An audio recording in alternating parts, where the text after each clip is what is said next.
Hello and welcome to this week's instalment of Nucleus Investment Insights. We have a special guest this week in Christopher Joye. Chris is founder and co-chief investment officer of fixed income specialist investment house Coolabah Capital and a contributing editor of the Australian Financial Review. Previously working for Goldman Sachs in London and Sydney, the Reserve Bank of Australia, and was the founder of an award-winning research and investment group, Rismark International, Chris has now turned his attention to creating alpha through fixed income investments and is a leading commentator on the state and future of global bond markets. I'll hand over to Damien to run us through the next bit. Yeah, sure. So, look, we wanted to get Chris on here. He is a major fund manager within Australia, particularly in the fixed income market, and he's very outspoken on a number of his views on anything from fixed and floating rates, hybrids. He's got a number of things he's written about the LIC market, the LIT, the listed investment trusts, and we just thought, we agree on a number of things with Chris, and we disagree on a number of others. And we thought it was a great opportunity to get someone on board of his caliber to discuss some of these issues. Absolutely. And a quick reminder before we get started to subscribe on YouTube and click the notification bell to be notified when we go live or have a new webinar to watch. And feel free to follow us on your preferred podcast platform. We hope you enjoy.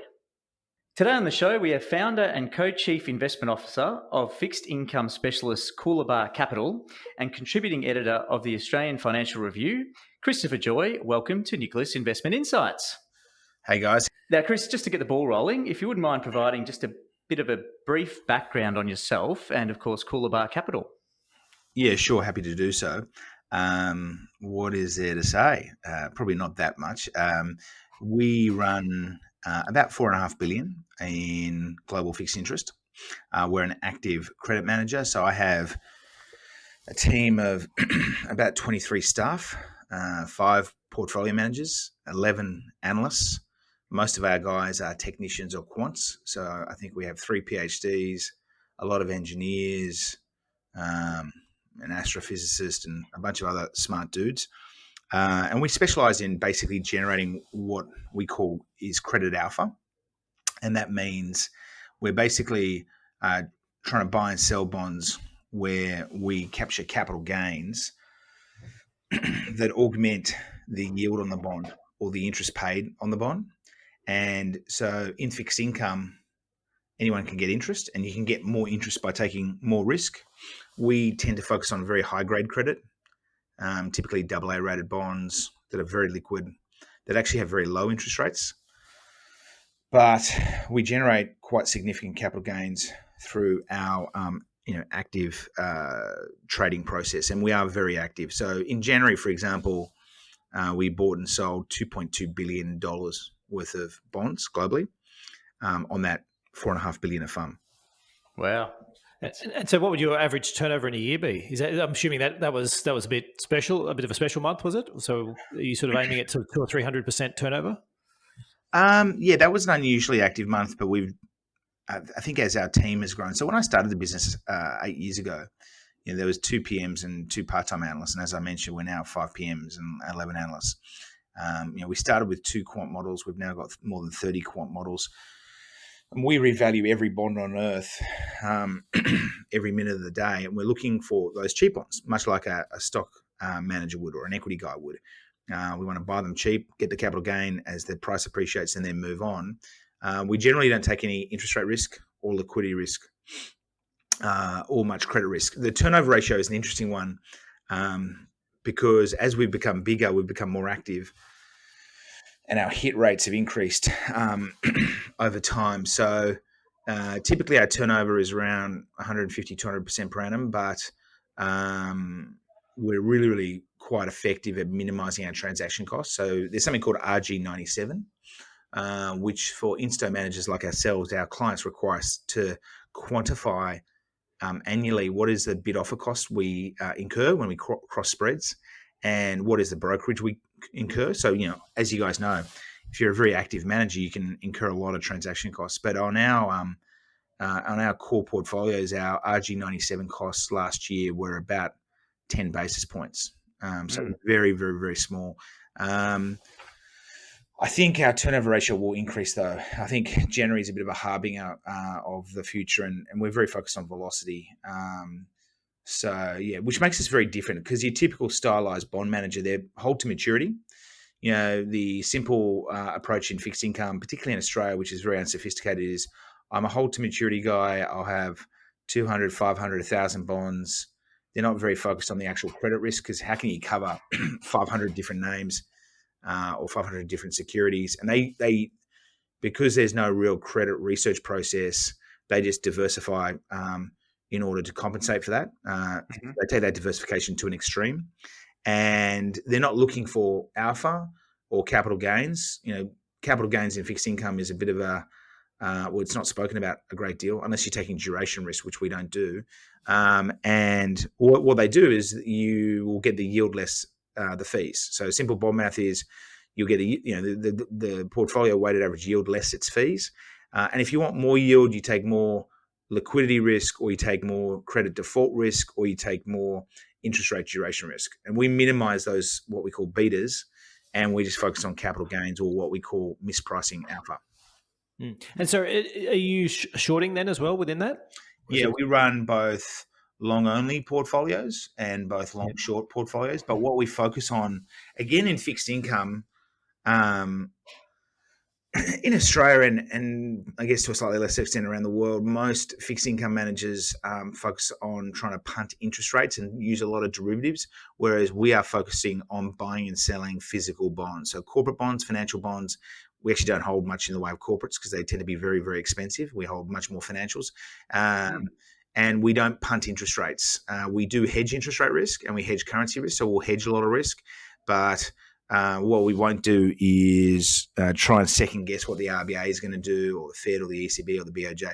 It's super easy to sound smart talking about GDP, jobs, inflation, the RBA, and then saying, "Oh, I've got a Bloomberg terminal, and I have an interest rate futures account, and I'm betting on an RBA cut later in the year, which isn't fully priced." I mean, that sounds intelligent, but what we know from our empirical research is that the interest rate market and the currency market are two of the most efficient asset classes on earth.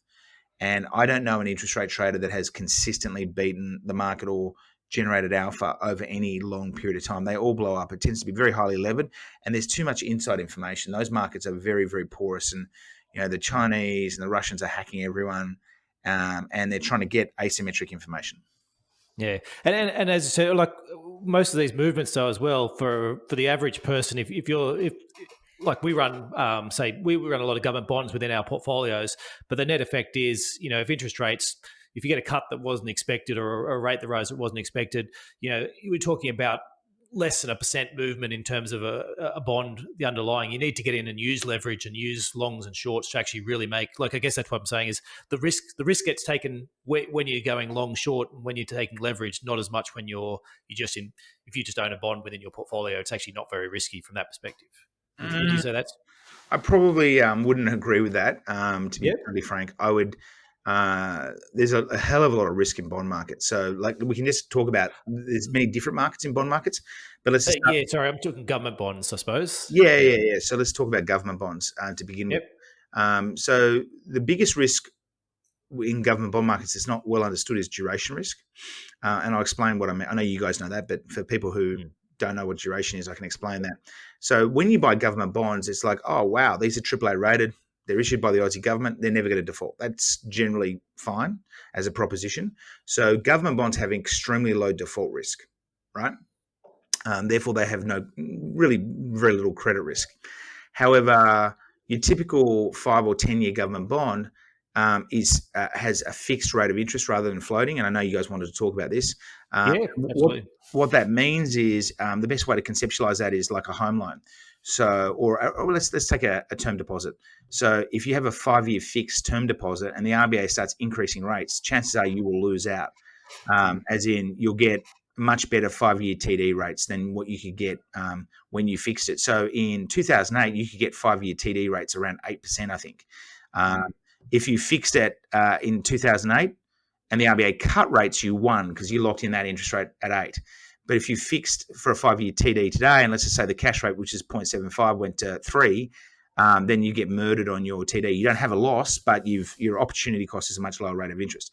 The problem in the bond market is that when you fix your rate of interest, you're exposed to huge interest rate risk. And interest rate risk is actually your biggest source of loss in fixed income. Most of the time, credit risk, particularly in investment grade markets, is pretty negligible and isn't a huge source of volatility.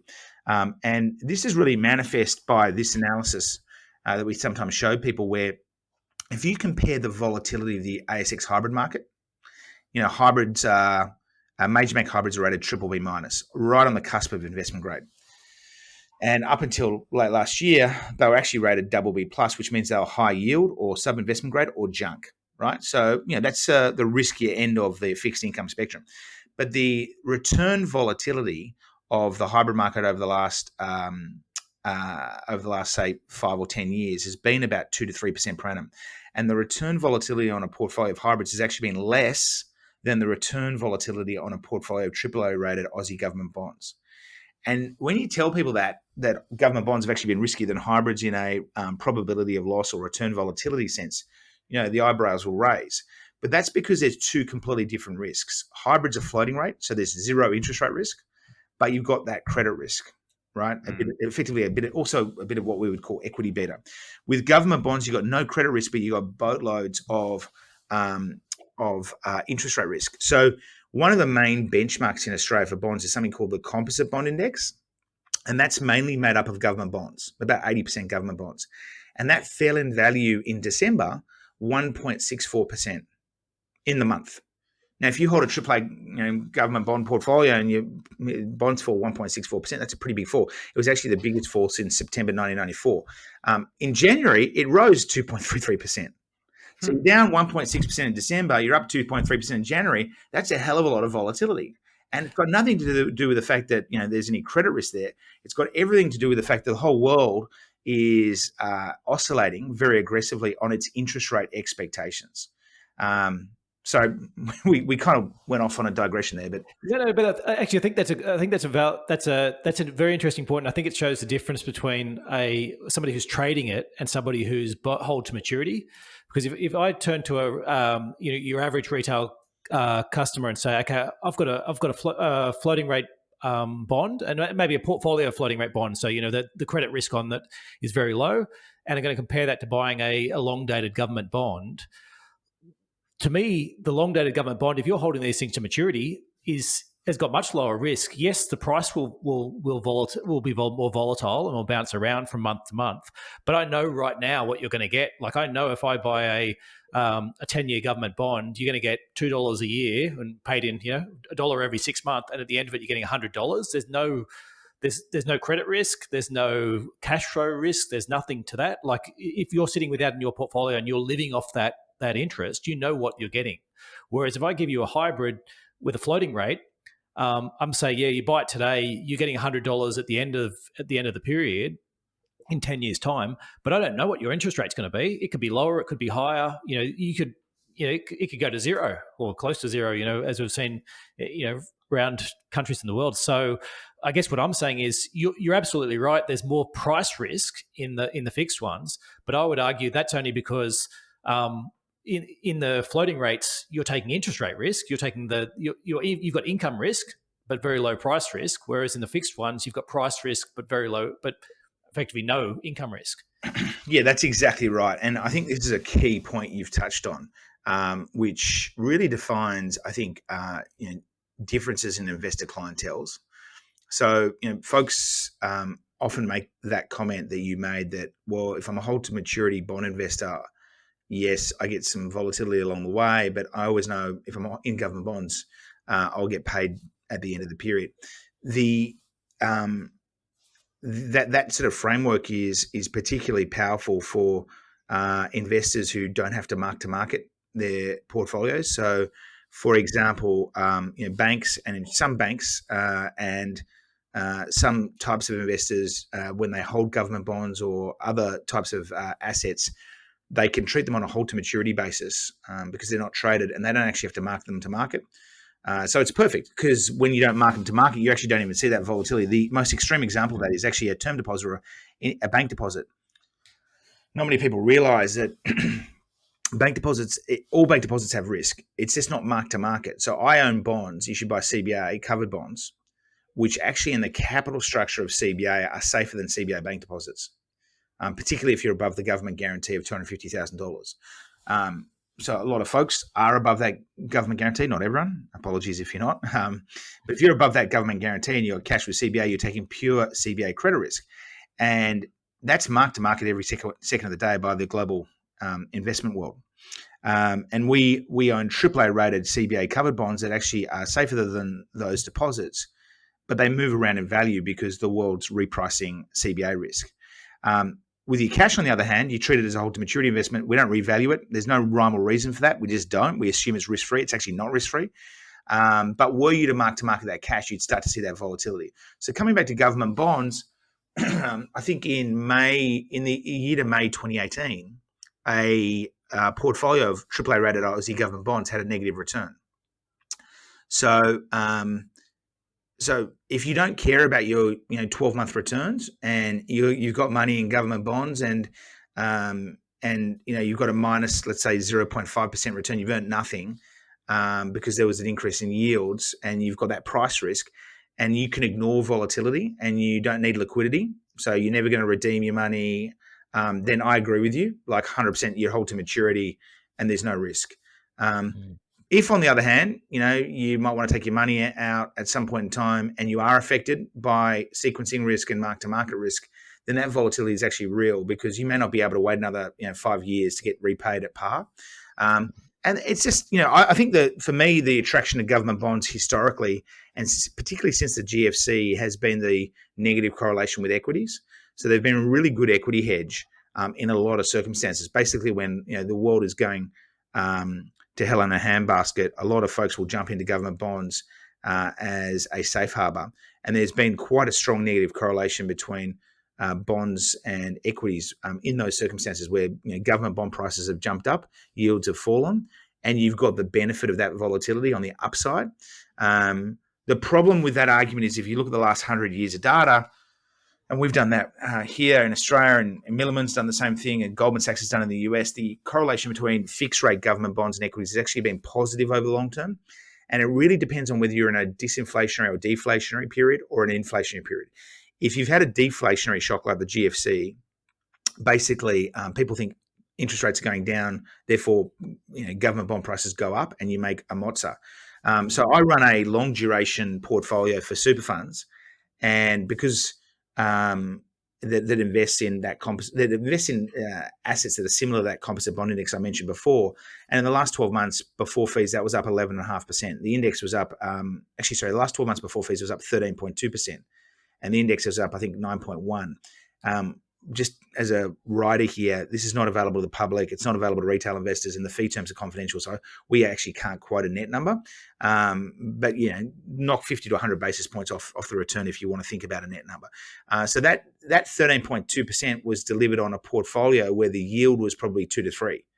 And that was all about, basically over the last 12 months, there have been, whether it's Brexit, trade, a whole bunch of other circumstances, where Fed QE, ECB QE, RBA rate cuts, people think yields are going down, and so we've had the benefit of that higher duration plus our credit alpha. So I think government bonds have a really, really valuable role to play in portfolios. You've just got to be kind of cognizant of the fact that if you're not hold to maturity like you suggested, then you could have a period where over a 1 year interval you've actually got a loss on that government bond portfolio. Yeah, absolutely. And I guess the way we tend to treat it is we've sort of got a bond ladder, so to speak. There's sort of like you go, here's our part of the portfolio that's there as a hedge on the rest of your portfolio and as a steady income part. And then there's a trading part of it where we sort of go, okay, well, if you want to go longer duration or shorter duration, there's a part on top of that. But but I guess that sort of comes back to that key point though, isn't it? Is it if inflation, and that's our key enemy there, as long as we're in a disinflation period, you're fine. If inflation sort of picks up, then that's when fixed duration bonds are going to get murdered. Are you seeing any signs, I guess, globally or around that, or what are your views on inflation? Yeah, so I was actually speaking at a conference about this yesterday, and you might hear a little bit of tapping in the background. But if I just whack into Google, if I pull up the US, just pulling up the US wages data, and just one second, here we go. So basically, what you see is that since 2010, probably actually since 2012, there has been a very consistent uptrend in US wages growth. But yeah, so we've seen the short stroke summary is that central banks, and Reinhardt actually commented on this recently, a US academic, central banks used to use interest rate policy and the thing we call quantitative easing, or QE, which is just a central bank buying bonds and buying other assets. And again, on that note, yesterday somebody said to me that it is amazing to think that one of the biggest holders of US tech stocks is the Swiss central bank. Unbelievably. But central banks used to engage in what we call counter-cyclical monetary policy. So they cut rates or lift rates to deal with short-term problems, to help smooth the business cycle. And we've moved into a world where the central bankers are now saying, no, we actually want to completely control the business cycle. We don't want to have busts. We only want to have booms. And we're going to do everything humanly possible to try and optimize the short term, buggering the long-term consequences. And that's why we have many people have commented that who would have thought that you'd have a 1.5% Fed cash rate with 3.7% unemployment in the United States. The lowest jobless rate in over half a century or thereabouts, and very, very strong employment growth. And what we're seeing in the US, if you look at US average hourly earnings, it's very consistent, guys, that there's been an uptrend in average hourly earnings for the best part of 6 to 8 years. And I don't think that's going to stop. And it was actually manifest most clearly in 2018, where there was a upside wage surprise in the US in February and October, and equities got belted. They fell 10% because long-term government bond yields jumped up. So we had the 10-year US government bond yield popping through 3.2%. And that's also why that 12-month return for government bonds at one point in 2018 was negative, because of the big jump in long-term yields. And so, yeah, I think we're moving into an inflationary world. I do not believe this BS about deflation. We have some deflationary influences. So clearly technology is highly deflationary. But what I think sometimes people forget is that technology is what an economist would call a level effect, not a growth effect. So let's think about the coronavirus. We're hearing a lot of stories in China of difficulties folks are having producing stuff because obviously they're not working. And what that's led to is a lot of price inflation in China. But that's a one-off impact, right? When people go back to work, prices will fall back down. So it's like a pig through a python. And technology is the same. So, if Apple can produce much cheaper iPhones and cut the costs from, say, $700 to $200, well, that'll be very deflationary. But it's a one-off shock. It can't continue cutting the cost down to zero. And so we've had these countervailing influences. On the one hand, we have unemployment rates around the world falling like a stone. So, the unemployment rate in the UK, amazingly, is only 3.9%. Here in Australia, it's 5.1, historically very low, and likely if the RBA keeps on cutting, or if we get more fiscal stimulus, to continue trending lower. It's only 4.0 in New Zealand. Yep. Now, what about the underemployment side? I guess that's the counter argument to the unemployment side, is saying there's still a significant underemployment, and especially, I guess, the gig economy. Every second Uber driver, I think, seems to be transitioning from one job to the next job, and so it's whether that's the unemployment rate isn't really capturing what it used to capture. Yeah, I think that's a really valid observation, that we've got a lot of what you might call frictional unemployment as economies are changing so strikingly, and you've got a lot of disruption through Uberization and so on and so forth. You're going to have a lot of displaced workers that then need over time to reskill or transition to new jobs, or never get a job. What is also interesting is we're seeing, and this has been a hypothesis of ours for quite some time, is we're seeing some upward trend in participation rates. So as life expectancy elongates, as you have the rise of female participation in two-income households, we've seen record labour force participation in Australia, which has actually kept the unemployment rate high. If you held the participation rate, I think at its late 2017 level, the jobless rate in Australia, I think, would be below 4%. But so on the one hand, you've got a lot of people looking for work, and we're actually now seeing a recovery in the participation rate in the US, and that underemployment or that long-term unemployment that was a function of the GFC and the damage wrought by the GFC in the US, coupled with issues that I think younger Americans have with prescription drugs. There are some tentative signs that might be reversing out, but there's no doubt, I think what really you're talking about in reference to that underemployment dynamic is the fact that wage growth hasn't been as strong as people would expect at these levels of unemployment. And that is 100% correct.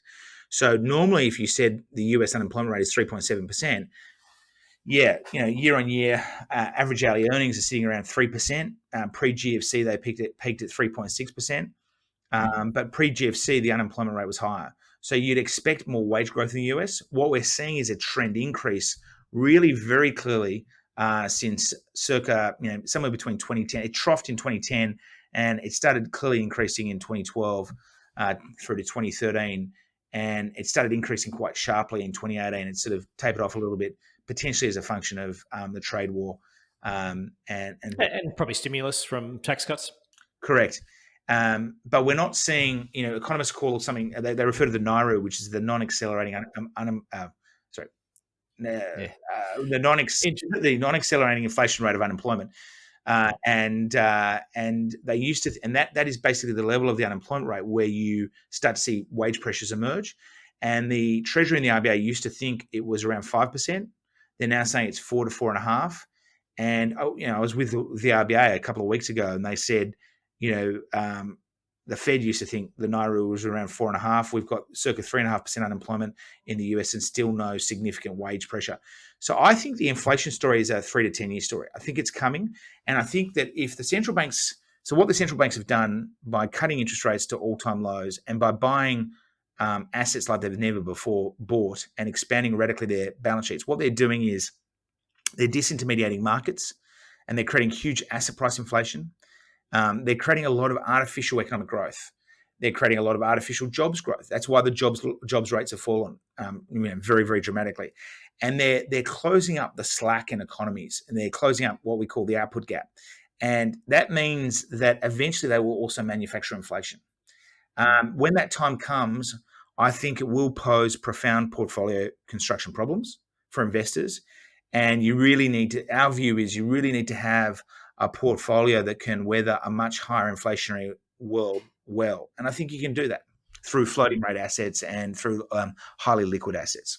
And so along your inflation outlook, so how does Japan sort of fit into that story? So it sounds as if, Japan's done a lot of these things already and never really managed to generate inflation. What do you guys put down is it a demographic issue that you put that down to, or is it, what's the difference in that it's going to work? This is going to work for Western economies where it didn't work for Japan. So the Japan case study is often rolled out by doomsayers and bears as you say, it kind of didn't work in Japan, so why would it work here? And I think you also pointed to the answer, which is demographics. I mean, Japan has had a negative population growth rate since the early 2000s, and the Japanese government forecasts that its population will shrink by 25% by 2060. And so when you have an economy where your population is shrinking, it is almost impossible to get growth. And it's also almost impossible to get inflation. You almost have to have deflation. Think about what it does to house prices.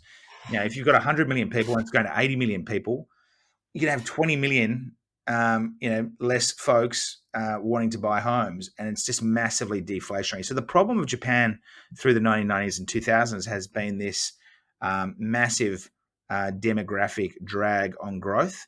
We don't have that in other developed economies. We do have it absolutely in. We do it in Europe. We have it in Europe and in China potentially, depending on what it does on immigration. One of the unusual features of the Japanese story is also it. I love any Japanese listeners. I love Japan. I love traveling to Tokyo, and they're the nicest people in the world. But there is a view that it's a very xenophobic society, and Japan has really struggled with any form of immigration, which has accentuated its problems with what we would call family fecundity, or effectively the organic population growth rate. That is how much we're reproducing. In Australia and the US, very different story, right? In Australia, we've got very strong population growth. We're forecast to have 40 million people living here, within our lifetimes. And in the US, you've also got very, very healthy population growth, fueled in Australia and the US also by obviously very strong immigration. So I think you can get inflation in developed economies where you have strong population growth. I think in China, the rise of the middle income households in China and the aging of the population is going to create a lot of wage inflation, because the aging of the population will basically crush labor supply, and it'll put a lot of pressure on the wages of that much smaller amount of labor that is available to the economy. And then the increase in incomes in China is obviously going to, or has flowed through to much higher wage demands. So I think that with the whole world focused on creating inflation, that's exactly what we're going to get eventually. In the meantime, I think you want to ride risk, and that's certainly our position in our portfolio. So it's not like you want to kind of go to cash and gold, or say floating rate government bonds and gold. I think you really want to understand that this could take a very, very long time to materialize. Nobody knows when, but I'd say a 3 to 10 year time horizon. The Fed has also said that when we get higher inflation, they're going to run a long period of above trend inflation. So I think that it's not immediately obvious that higher inflation will be catastrophic for financial markets. But I think in the end game is that this is, the idea of the central banks buying all the assets to artificially boost their prices, and the idea that central banks think that the right cost of capital is basically zero, is completely unsustainable. And at some point in time, we have to have a mean reversion or a normalization or an unwinding of those imbalances. At some point in time, we need more normal cost of capital, more normal hurdle rates, more normal discount rates, which affect the valuation of all assets, because we need a discount rate to work out what is the present value of the cash flows of property, private equity, equities. And when that happens, I think the only thing that can force that is inflation. I think until we see the inflation, everyone's going to be doing more and more QE and more and more monetary debasement. And but when that actually, sorry, before we get too far into that, can I just jump back for a sec to the wage inflation part and the immigration? So some of there's a number of people who are suggesting that because Australia is running such large levels of immigration, that's actually part of the reason for having low wages, because we bring in a lot of students in particular, and their wages are quite low, and that means we can hire new people at somebody wants a wage rise, we're just, okay, let's go get another graduate and train them up, and that's actually keeping it. So I guess that sort of doesn't quite gel with what you're saying about immigration driving inflation. Immigration will drive population growth, which will drive economic growth. And I'm a huge fan of immigration. I think immigration is probably deflationary for wages, insofar as if you're improving immigrants, it's econometrically or empirically shown are more productive. They tend to be younger. You only need to look at the rich list to see the number of first and second generation migrants who have been very, very successful in Australia. I'm not calling for a wage price spiral in Australia, to be clear, in the short term. I've said very clearly this is a 3 to 10 year dynamic. But yeah, sure. On a partial equilibrium basis, if you ask me what's the impact of an influx of or a significant increase in immigration, that should absolutely be deflationary for wages, because you're with finite labour demand, you're increasing labour supply, and so that kind of creates more competition. So don't disagree. I said, I guess my point is that when the central banks are willing to cut cash rates to zero, the central banks are willing to crowd out the private sector by buying all the government bonds and corporate bonds and equities. And the central banks are willing to create a lot of artificial economic growth, which is the reason the jobless rate in the UK is 3.9%. The reason the jobless rate in the US is 3.7%. The reason the jobless rate in New Zealand is 4.0% is because there's been artificial economic growth that has created artificial labour demand, right? That has closed up those output gaps. And the more that happens, eventually wage inflation will come. And what you only need to Google US average hourly earnings, right, and hit images, and you can see all the charts that show very, very clearly wages growth is almost back to pre-GFC levels in the US. And the US is kind of leading the global economy in all of this. And so, it peaked, I think, in February 2019, US wages growth peaked at 3.4%. The peak before the GFC was 3.6%. Now, the trade wars then and a few other events kind of stymied that temporarily. But since that time, the Fed's cut 3 times. Since that time, the Fed started QE again. So more, and I'd argue to you that the because they're running some of the largest fiscal deficits in the world, that's actually probably doing just as much. I'd say even more.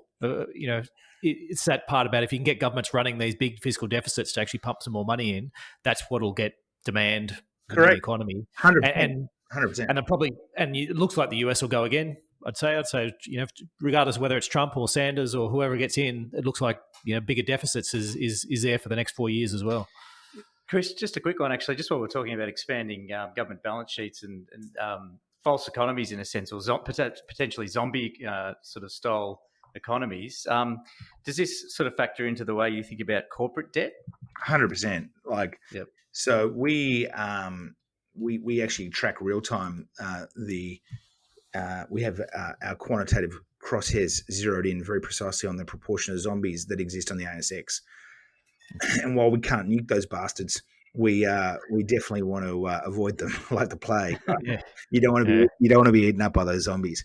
So we estimate right now that about 15% of all ASX stocks are zombies. And what the technical difference? And sorry, compare that to global. What's your global number? Globally, it's more around 20 to 30%. So it's not quite as bad in Australia. I mean, Australia's had much higher interest rates for a long time. Australia, we did a bit of QE during the GFC, but we really haven't had QE here either, to the same extent you've seen it overseas. And so we haven't had the central bank fabricating growth as much as we have had elsewhere, although we are obviously yet. Right.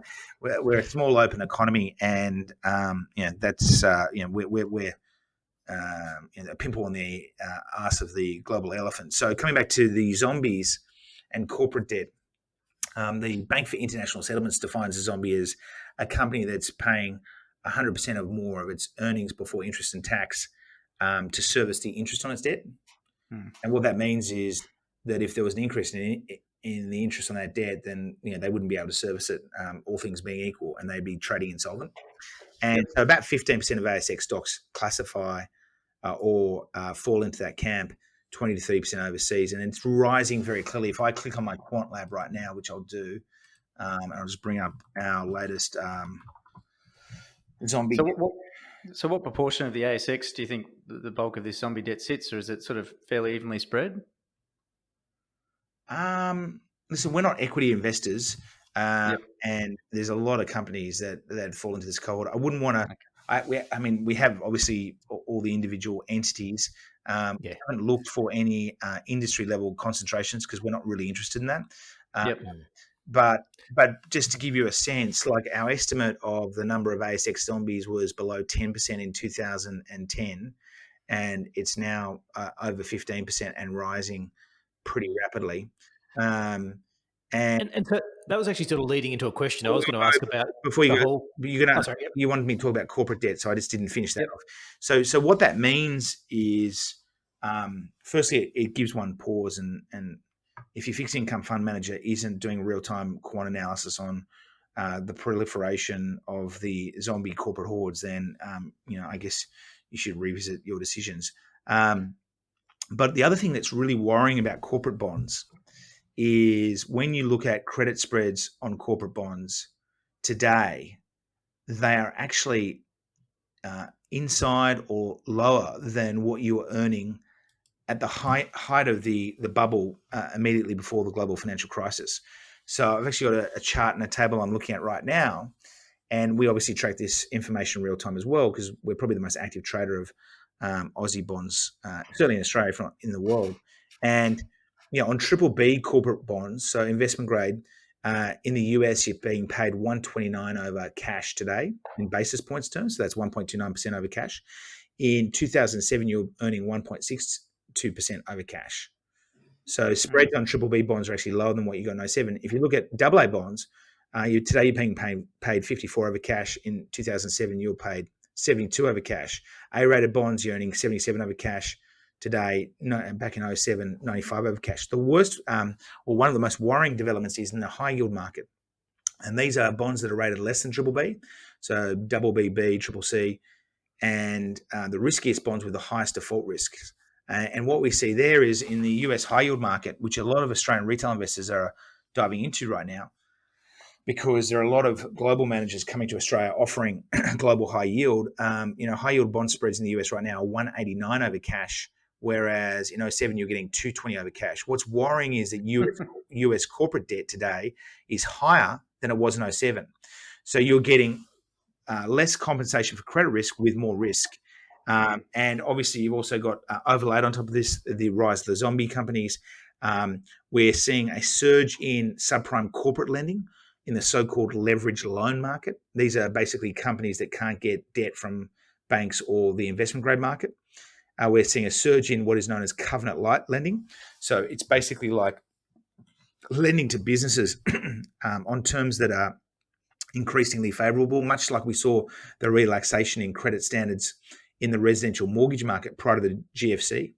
And we're also seeing, which is very worrying, a huge reach for what people are calling illiquidity risk premium. So you're seeing a lot of super funds in Australia and a lot of pension funds overseas all getting into the business of direct lending. So either lending directly to businesses themselves or investing with managers that do direct loans. And these guys will say, oh, we're picking up an illiquidity risk premium. The problem is that risk premium is arguably the smallest it's ever been, and you're getting terrible compensation for risk. Let me put it another way. The world has more liquidity than it's ever seen before, and that's because the central banks have pumped markets full of huge amounts of liquidity. So if liquidity is as cheap as it's ever been before, as in you're getting the liquid risk premium is as low as we've ever seen, the same is absolutely true of the illiquidity risk premium. And the problem is that high yield corporate bonds consistently behave like equities on the downside.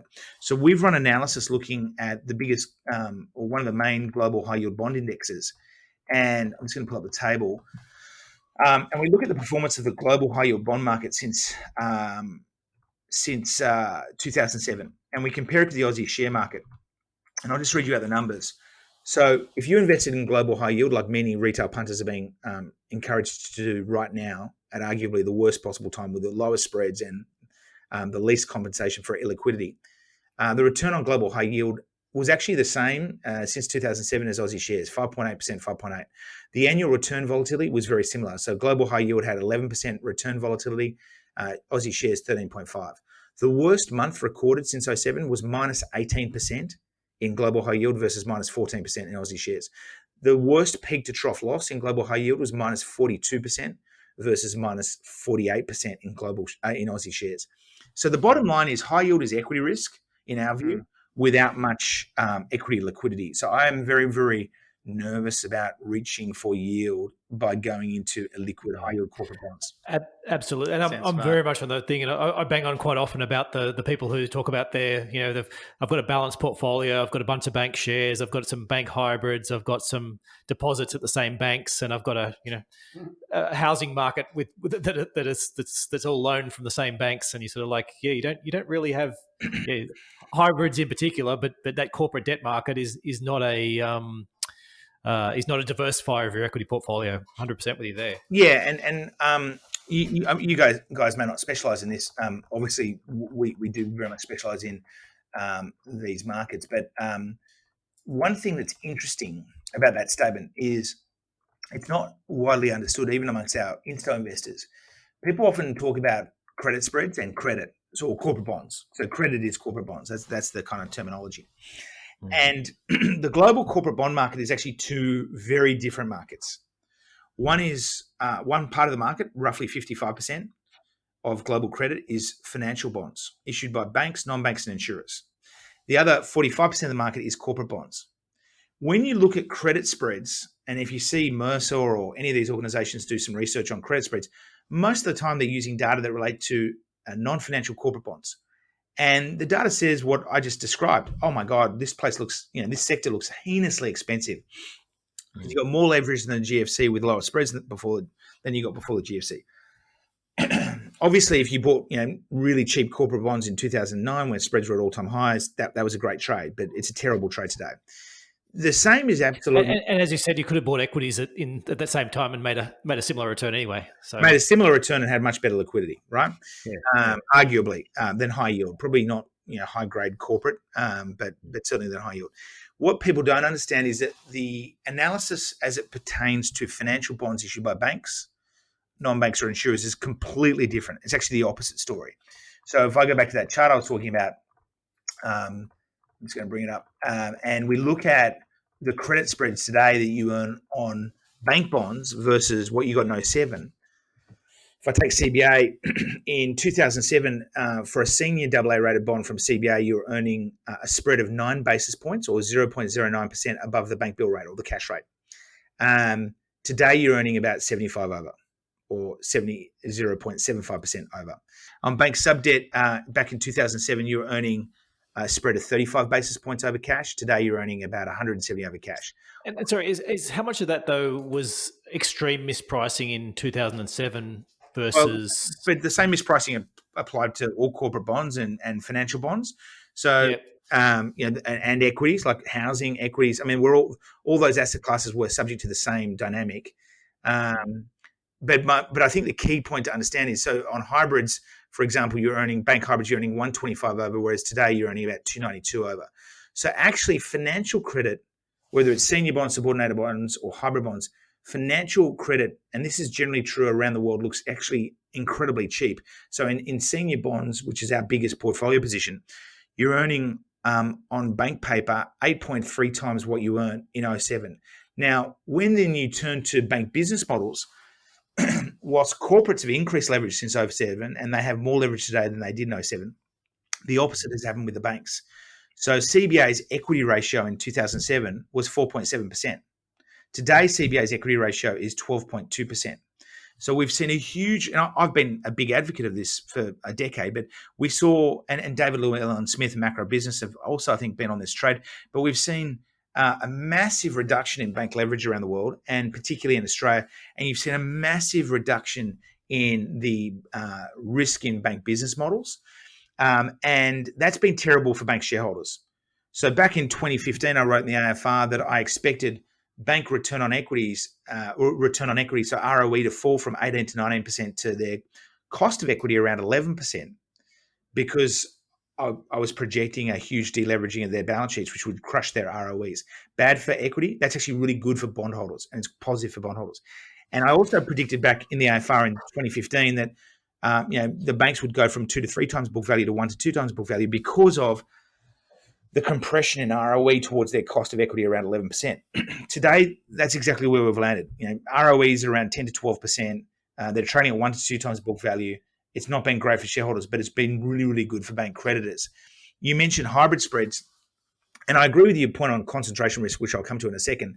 But on hybrid spreads, major bank hybrids are rated BBB minus, and they're today paying 290 over cash, whereas in US BBB bonds, you're earning 129 over cash. So you're getting almost circa 160 basis points per annum in extra spread on hybrids with the same rating as US corporate bonds. If you compare hybrids to US high yield, so with lower ratings, they're paying about 190 over versus, as I said, 290 over on major bank hybrids. So you're earning 100 basis points per annum in extra spread on financial hybrids than what you get in high yield or junk corporate bonds with a slightly lower rating. That's not to say, which is where you were heading, that mums and dads should have all their portfolios in bank cash, bank hybrids, bank stocks. I completely agree. For me, I'd be getting out of bank equities. I mean, I argued since 2015, and I'm not giving personal advice. To be clear, this is not financial advice. But let's go back in time. In 2015, I was arguing, get rid of your bank stocks, load up on bank bonds, diversify, ignore corporate credit, government bonds, yes, and cash. Well, depending on the person, their age, and their risk aversion, that may or may not have a role to play in your portfolio. So actually, just jumping back to that corporate bonds for a minute. So the corporate, I often just use it's a relatively raw statistic, but total corporate debt compared to GDP, and it's sort of you start 40% or a little bit below at the bottom of the cycle, and it sort of once it gets closer to 50, it seems to be the top of the cycle, and then there's a recession, and then the whole thing starts again. We're starting to get pretty high on that measure at the moment. I guess how concerned are you about corporate debt sort of rolling over at some stage in the next sort of year or two? Well, I've got a kind of schizophrenic or polarized view on this. So I agree with everything you just said. First point. Second point, we don't have any corporate exposure in our portfolio at all. We're 100% financials. My portfolios across the 4.5 billion I run, I can invest in as much corporate as I want and as much financial as I want. But we choose to be in financials because the business models are much more, massively de-risked. Beyond the deleveraging I mentioned, the banks have also got out of a lot of risky activity. So ANZ out of Asia, NAB out of the UK, they're selling off their financial advice businesses, and they're becoming boring utility like savings and loan entities. Again, great for creditors, terrible for shareholders. Having said that, and notwithstanding our views on potentially a long-term inflationary cycle and potentially a long-term cataclysmic event where you have a huge resetting of discount rates that will force the value of all assets radically lower. I think for the time, we've all got to make money in the interim. And for the time being, I think you don't want to fight the central banks. I think we saw this with the jump in short-term funding costs in the US late last year in the so-called repo market. Everyone was freaking out about this spike in short-term cash rates in the US, saying, the system's going to blow up. But actually, the Fed just came in and pumped in the liquidity, and it was all over red rubber. I think the next crisis will be a subprime corporate bond / subprime corporate loan crisis. I think it's kind of the last place on earth you want to be in right now. So I think you should have risk in your portfolio. Again, this is not personal advice, please. This is not for retail investors. You've got to put that disclaimer. But we prefer to express that risk through cheap bank credit in our fixed income portfolios. I was very negative on RMBS, residential mortgage-backed securities, when we, at the start of 2017, said the housing boom was over and house prices would fall 10%. We sold $400 million of RMBS, and we were trying to get short. When in April last year we said the housing bust is over, house prices were still falling at that point in time, and that prices would rise 10%. We were the first analysts in the market to call both parts of that cycle. We jumped back into RMBS, and I've put about 750 mil back into really high-grade liquid AAA rated RMBS because the lending standards are much more conservative. Default rates are starting to fall, and obviously collateral, which protects RMBS, is now increasing in value rather than shrinking in value. So I think there are parts, the world is awash with heinously expensive assets, but there are subsectors that look interesting on a tactical short-term basis. I think the most important thing is liquidity. I think you want to be really liquid, such that you can divest everything and get short before this eventual cataclysm arrives.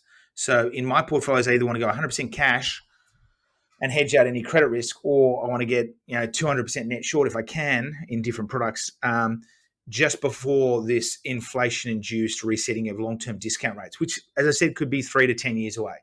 It's kind of like actually just on the corporate though, the coronavirus, could this be a trigger for some of these zombie companies to actually start defaulting if they lose parts of their supply chain for months at a time? 100%. I don't have a strong view on coronavirus. I was at a conference yesterday and I heard people argue very strongly that this was the butterfly effect that would effectively trigger the next major global meltdown. And then I heard a lot of folks who were basically fading corona. The market's been fading corona. We're very respectful of market pricing. On the other hand, markets make mistakes. And one of the things that worries us about markets is the huge rise in passive investing, where if you're investing passively or in an index fund, you don't care. You're price agnostic, you're valuation independent. You actually are it's a huge momentum trade. The higher the price of the stock rises and the greater its weight in the index, the more you're forced to buy of it. And unfortunately, more and more of the world is moving to this price independent investing where they're ignoring fundamentals and they're just on this big mommy trade. And what that then in turn does is it undermines the price signals in markets. So we need to be respectful of markets. I don't have a view on Corona, but yes, it could definitely be a massive harbinger of problems for zombies. Equally, the Chinese President Xi is a strongman president, and he could come out with the mother of all stimulatory measures to the extent he can still afford to do so, and that could compensate. I just don't have a view. I mean, we're trying to understand it, but in the meantime, we're staying liquid in really high grade AA rated paper that is giving us good returns from our trading alpha, but also protects us on the downside. It sounds like good advice. Okay, aware of your time, I just want to. I know we'd spoken briefly about giving you a little bit of a soapbox to talk about the LITs and LICs. Sure. I don't know whether you want to. If you've got enough time to give us a quick 2 minutes on that. Yeah, 100%. So basically, I mean, to be clear, I haven't got a problem with listed investment companies and listed investment trusts. These are entities that are listed on the ASX, and there are many great managers that offer them. My mum invests with Metrics, which offers LITs, and they can be a great solution. What I do have a problem with, and this has been a very consistent problem that I've argued about since 2014, is in 2012, everyone in Australia sort of coalesced around this idea that when a financial advisor is advising a retail mum and dad investor, that advisor should be paid by their client, like an accountant or a lawyer, and that advisor should not get sales commissions from fund managers to push the fund's products to the retail client. So we introduced these laws called the Future of Financial Advice laws. They were legislated, and they banned sales commissions from fund managers to advisors. And in the vernacular, effectively, no more kickbacks. And that's had a profoundly positive impact on the advice community. So when I go and meet financial advisors, they rip me a new arsehole. They're trying to crush my fees. They're just rapaciously and relentlessly defending their clients' interests, which is wonderful. That's what you want, right? And you want fund managers to only win on merit, not because they're paying. They're effectively bribing the advisor to push their product. Unfortunately, for some bizarre reason, the coalition 2 years later in 2014, very subtly in a list of changes to FOFA, shoehorned in this change that said that any listed investment entity would be exempted from FOFA's ban on commissions. And what that meant was, and I didn't notice it at the time, to be honest, even though I'd argued furiously in 2014 that advisors shouldn't receive conflicted commissions. And what that has meant has been that we've had this explosion in fund managers using commissions to raise money through these listed entities. And the value of the LIC and LIT sector on the ASX has more than doubled in size to $52 billion. And fund managers have now paid since 2016 on our numbers about $440 million in commissions to advisors. Now, the Treasury, when's this go to the air, guys? How quickly are you putting this online? Thursday. Okay. Tomorrow. Well, if you work really quickly and you're listening to this, you can actually go to the Commonwealth Treasury's website and put a submission in. Technically, the submission is closed on the 20th, which is tomorrow, yeah. But I'm sure if you put one in quickly, they'd accept it. If this is important to you, if you want to see advisors prevented from taking kickbacks and fund managers prevented from paying them. And what is also concerning is that we're not seeing, it's not like they're listing cash funds. We're seeing a proliferation of complex leveraged hedge funds, a proliferation of global high yield funds or junk bond funds. And we're starting to also see these junk bond funds that are levered. So, recently we had a 2 times levered junk bond fund that raised, I think 650 million or thereabouts on the ASX. Another levered junk bond fund from KKR that raised 925 million in days. And that's traded below NTA for most of the time it's been on the ASX. It listed at 250. It's traded as low as 241 right now. It's terrific for KKR though. Terrific for KKR though. Yeah, and the fees are very high. It's not that I have a problem with high fees because I charge high fees. But yeah, so right now it's trading 247, listed in November. So, and that's a global junk bond fund great manager. They're amazing, investors, but I'd rather mums and dads selected that product on its merits from an advisor who wasn't being paid, 1%, 2%, or 3% to push it to them. Yeah. You think about And a bunch of advisors will come out and say, "Oh, yeah, but I'm sticking my money in, AFIC or Argo or one of these lower risk ones, and I give the commissions back." But I guess the thing is, just because you don't, just because you're not doing the wrong thing doesn't mean that there aren't plenty of other shonks out there who are actually getting out and pushing people into the higher risk ones and taking the huge commissions. it's just, we know for a fact that like most of these guys nobody's ever heard of. And if you tried to raise 925 million through retail channels, through FOFA channels where you can't pay commissions, that would probably take 5 or 10 years. And yet they're doing it in days. We also know Morningstar did a survey which found about 80% of advisors are opposed to this. 80 to 90% of investors are opposed to this. I think 65% of advisors said they couldn't act in their client's best interest if they took a commission. So the evidence is overwhelming. And, my proposal has been simply, it's not because I'm conflicted, like my biggest shareholder is a big provider of these LICs and LITs. We run the fastest growing active ETF on the ASX, BetaShares' HBID product, which is a full capital structure ETF. And we've raised over 700 million of that in the listed market. So we can raise listed market money easily. I've been offered the opportunity repeatedly to do LICs. Some of the vested interests are saying, I tried to get an LIC off the ground and it failed. And that's why I'm against this. Absolute BS. Only in December we were offered the opportunity to do an LIC by one of the top brokers in Australia, and we have a proven ability to raise listed capital. I just don't want the advice industry contaminated with this, and I don't want the funds management industry polluted by it, because what will happen is we'll all be forced onto the ASX to raise money. We'll all be forced to pay these commissions, and then the advisors taking the kickbacks will be able to offer lower fees to their clients, which will then force the ethical advisors to take commissions. So it's just horrible. We need these commissions gone. So again, if you're minded, just put a 1 to 2 page submission into Treasury.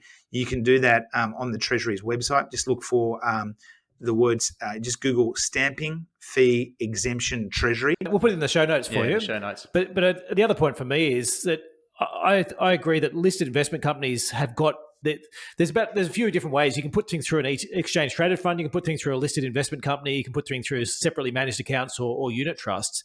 They've all got their pluses and minuses, but you're going to end up, as you said, everything coalesces towards listed investment companies that aren't actually that good of a vehicle for investors in liquid. If you've got liquid underlying, they're actually quite good for non-liquid underlying, but for liquid underlying, you're actually much better off. The investor's much better off in an ETF or a separately managed account and the reason that's the case is what we haven't probably explained is that with a listed investment company or a listed investment trust, they often the price of the vehicle often trades significantly away from its net tangible assets. So it's very common. I think 75% of all LICs and LITs trade at a discount to their value or their NTA.